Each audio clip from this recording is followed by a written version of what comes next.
लोकांच्यासाठी काम करा, लोक तुमच्या पाठीशी राहतील. माजी मंत्री सतेज उर्फ बंटी पाटील. जयसिंगपूर येथे काँग्रेस पदाधिकारी निवडी तसेच काँग्रेस कार्यकर्ता मेळावा येथील जयसिंगपूर महाविद्यालयाच्या भिरडी सभागृहामध्ये पार पडला. यावेळी काँग्रेसच्या कार्यकर्त्यांना निवडीचे पत्र देण्यात आले. याप्रसंगी माजी मंत्री सतेज उर्फ बंटी पाटील, दत्त उद्योग समूहाचे प्रमुख गणपतराव पाटील प्रमुख उपस्थित होते. यावेळी माजी मंत्री सतेज पाटील म्हणाले, निवड झालेल्या पदाधिकाऱ्यांनी आपल्या सेलच्या नवीन कमिटी तयार करा. सर्व समाजाचे प्रश्न हाती घ्या, विद्यार्थ्यांचे प्रश्न हाती घ्या. कामं भरपूर आहेत. विरोधक असल्यानंतर संधी जास्त मिळते. तहसीलदार यांच्याकडे काही काम असल्यास मला फोन करा, मी तहसीलदारला सांगेन. काँग्रेसचा कार्यकर्ता आहे, त्यांची भेट घ्या. कार्यकर्त्यांनी काळजी करू नये. तुम्ही एक पाऊल पुढे घ्या, मी तुमच्यासोबत 5 पावले आहे, असा विश्वास त्यांनी नूतन पदाधिकाऱ्यांना दिला. यावेळी विविध मान्यवरांनी आपली मनोगते व्यक्त केली. याप्रसंगी शिरोळ तालुका काँग्रेसचे अध्यक्ष दरगू गावडे, सर्जेराव पवार, दिलीप पाटील कोठडीकर, नितीन बागी, शेखर पाटील, अर्चना अमोल चौगुले, सुजाता सर्जेराव शिंदे यांच्यासह आदी मान्यवर उपस्थित होते. महान कार्य न्यूजसाठी इजाज खान पठाण, जयसिंगपूर. आपण आपलं समजतोय की माझी ताकद कमी झाल्या, मी जरा मागे पडलोय. काही नाही, ताकद आपली प्रचंड आहे, ताकद आपली मोठी आहे. आज मी अजिंक्यतारा ऑफिस मध्ये सकाळी बसलो तर दिवसभरात हजार लोक भेटायला येतात. कशासाठी येतात? आपण लोकांच्या मध्ये विश्वास निर्माण केलेला आहे, काँग्रेसचा विश्वास निर्माण केलेला आहे. बंटी पाटलाकडे गेले तर फसवणूक होणार नाही, कुठं नोकरीसाठी पैसे या ठिकाणी द्यावे लागणार नाही, प्रामाणिकपणे फोन या ठिकाणी होईल, काम होईल. हा विश्वास काँग्रेस पक्षाच्या माध्यमातून मी या ठिकाणी निर्माण केलेला आहे.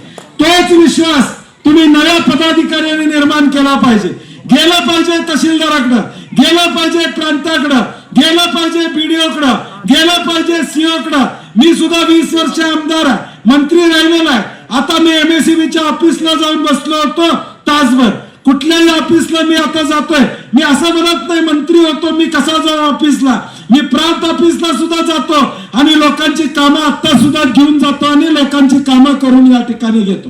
हे आपण जोपर्यंत लोकांना पटवून देत नाही की तुमच्यासाठी काँग्रेस उभी आहे, तुमच्यासाठी ताकदीने उभी आहे, तोपर्यंत लोक आमच्या बरोबर या ठिकाणी राहणार नाही. एकदा तुम्ही विश्वास निर्माण करा की आम्ही काँग्रेस म्हणून तुमच्या बरोबर, लोक तुमच्याकडे यायला या ठिकाणी मागे पुढे बघणार नाही. आणि म्हणून सगळ्या पदाधिकाऱ्यांना विनंती आहे, तुमच्या नव्या बॉड्या तयार करा, सगळ्या समाजातल्या लोकांना एकत्रित करा. काही प्रश्न असतील त्या समाजाचे प्रश्न या ठिकाणी घेऊन काम करा. एनएसयूआय आणि युथ काँग्रेसच्या मुलांना या ठिकाणी विनंती आहे, विद्यार्थींचे प्रश्न हातामध्ये या ठिकाणी घ्या. विद्यार्थ्यांना शिष्यवृत्ती मिळाली का नाही बघा, विद्यार्थ्यांना जन्माचे दाखले मिळाले का नाही बघा, विद्यार्थ्यांना या ठिकाणी जातीचे दाखले आता ऍडमिशनच्या वेळी मिळाले का नाही बघा. कामं भरपूर आहेत. उलट विरोधात असल्यावर जास्त कामं करता येतात, संधी जास्त मिळते लोकांची कामं करण्याची. लोकांच्या पर्यंत जावा, लोकांना विश्वास द्या. कुठं तहसीलदारला फोन करायचा असेल तर बंटी पाटील आमदार आहे, तुम्ही हक्काने मला फोन करा. काँग्रेसचा कार्यकर्ता आलाय त्याला भेटले पाहिजे या सूचना अधिकाऱ्यांना मी निश्चितपणे या ठिकाणी दे.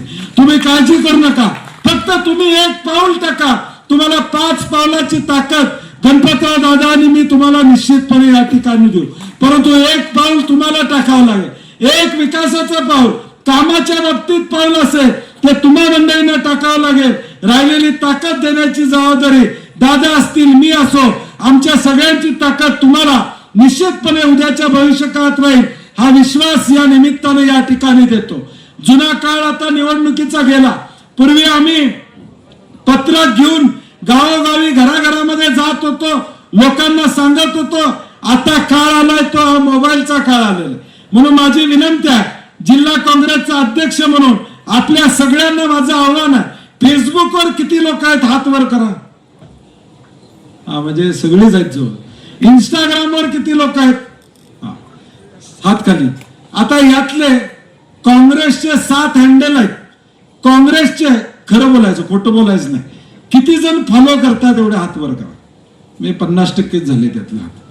आता माझी विनंती आहे, आता ताबडतोब काँग्रेसचे जे हँडल आहेत, राहुल गांधींचा या ठिकाणी आयएनसी इंडियाचा हँडल आहे, महाराष्ट्राचा हँडल आहे, कोल्हापूर काँग्रेसचा आहे, माझा आहे, गणपतराव दादांचा आहे, सगळ्यांना फॉलो करा.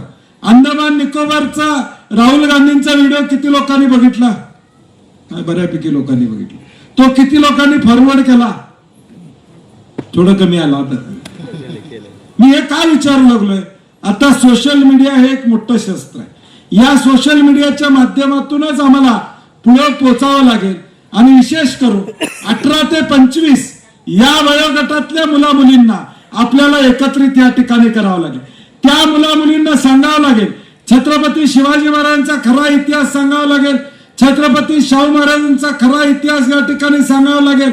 छत्रपती शिवाजी महाराजांचा मालवणमध्ये पुतळा पडला, त्यामध्ये या लोकांनी भ्रष्टाचार केला, हे या ठिकाणी सांगावं लागेल. शक्तीपीठ सारखा गरज नसलेला महामार्ग आता शिरोळमधनं गेला आणि पलीकडे या ठिकाणी आलेला आहे, त्याच्या संदर्भातली भूमिका आपल्याला या ठिकाणी सांगावं लागेल. 18 ते 25 या वयोगटातला मुलगा आणि मुलगी हा उद्याच्या भविष्य काळातला आमचा मतदार असणार आहे. त्याला खऱ्या अर्थानं दिशा देणं, त्याला काँग्रेसच्या प्रवाहामध्ये या ठिकाणी घेणं, यासाठी आपल्याला प्रयत्न करावा लागेल. युथ काँग्रेसचे अध्यक्ष आणि NSAचे अध्यक्ष उभे राहा. कुठे आहेत? Youth Congress NSA. आता मला तुम्हाला 2 महिन्याचा टाइम देतो. तुम्ही आता जून महिना, जून जुलै ऑगस्ट पाऊस कमी झाला की 15 ऑगस्ट नंतर 20 ऑगस्टला राजीव गांधींची जयंती आहे. 20 ऑगस्टला याच हॉलमध्ये आम्ही पांढरे केसवाले, मी सुद्धा पांढऱ्या केसातच आहे, आम्ही पांढरे केसवाल्यापेक्षा फक्त 18 ते 25 चा एक मेळावा मला इथं पाहिजे. 2 महिने देतो, जमल का? नक्की होय म्हणूनच जोरात. त्यामुळं युवक आणि युवतींचा मेळावा. मी तुम्हाला वक्ते बोलवतो, 1-2-4 वक्ते चांगले आपण बोलवू. धीरज देशमुख आहे, प्रणिती शिंदे आहेत, 1-2-3 आपण बोलवू. या मुला मुलींना काँग्रेसचे विचार सांगूया.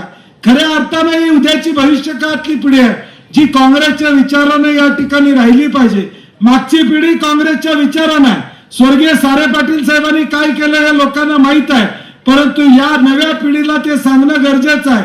आज जी मोटरसायकल आहे, जे या ठिकाणी पैसा आमच्या घरामध्ये आहे, तो ऊसाच्या माध्यमातून आलेला आहे, दुधाच्या माध्यमातून आलेला आहे, हे सांगणं नव्या पिढीला अत्यंत गरजेचं आहे.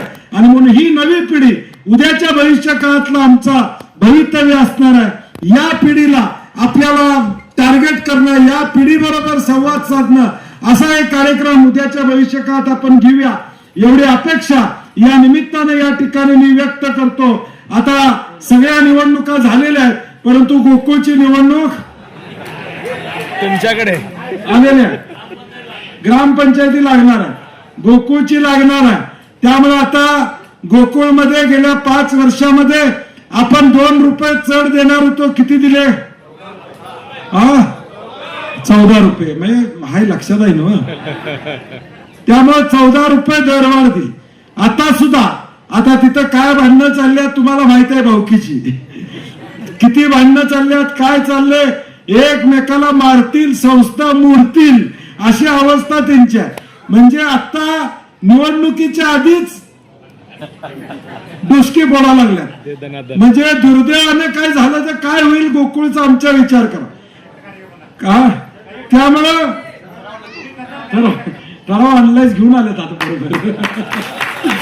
त्यामुळे माझी विनंती आहे, ही गोकुळची निवडणूक बंटी पाटलाला सत्ता पाहिजे म्हणून नाही. माझं चांगलं चाललंय, माझं घरचं बरं आहे, सकाळ दुपार जेवणाची व्यवस्था पाटील असल्यामुळे काय अडचण नाही. त्यामुळं मला काय गोकुळमध्ये जाऊन काय करायचं नाही, व्यवसाय करायचा नाही. आज माझा लढा चाललाय तो 5.5 लाख शेतकऱ्यांसाठी चालू आहे. आज आमची संस्था टिकली तर आमचा शेतकरी या ठिकाणी जगणार आहे, ही माझी भूमिका या गोकुळमध्ये या ठिकाणी. आणि म्हणून जास्तीत जास्त ठराव हे आपल्या विचाराचे कसे एकत्रित येतील, जास्तीत जास्त आपल्या विचाराबरोबर कसे राहतील, यासाठी कार्यकर्त्यांनी प्रयत्न करावा. ठराव आता पुढच्या महिनाभर या ठिकाणी असणार आहेत. त्या महिनाभरामध्ये जास्तीत जास्त आपल्या विचाराचे ठराव कसे करता येईल, पाया पडा, बरोबर जावा. कुणासाठी? 5.5 लाख या जिल्ह्यातल्या शेतकऱ्यांसाठी आपल्याला करायचं. एक साखर कारखाना, दत्त कारखाना झाला, किती हरित क्रांती झाली, याचा विचार आपण या ठिकाणी करतोय. गोकुळ आहे म्हणून या कोल्हापूर जिल्ह्यातला शेतकरी ताट मानेने या ठिकाणी उभा आहे, तो दुग्ध व्यवसायामुळे उभा आहे. आणि म्हणून गोकुळ सुद्धा टिकला पाहिजे. उद्याच्या ग्रामपंचायतीमध्ये सुद्धा काँग्रेसच्या ग्रामपंचायती जास्तीत जास्त कशा होतील या दृष्टीने आपण प्रयत्न करावा अशी विनंती या निमित्तानं करतो. नव्या पदाधिकाऱ्यांना मनापासून अभिनंदन करतो, कौतुक करतो. तुम आगे बढ़ो, मैं तुम्हारे साथ हूं. जय हिंद, जय महाराष्ट्र.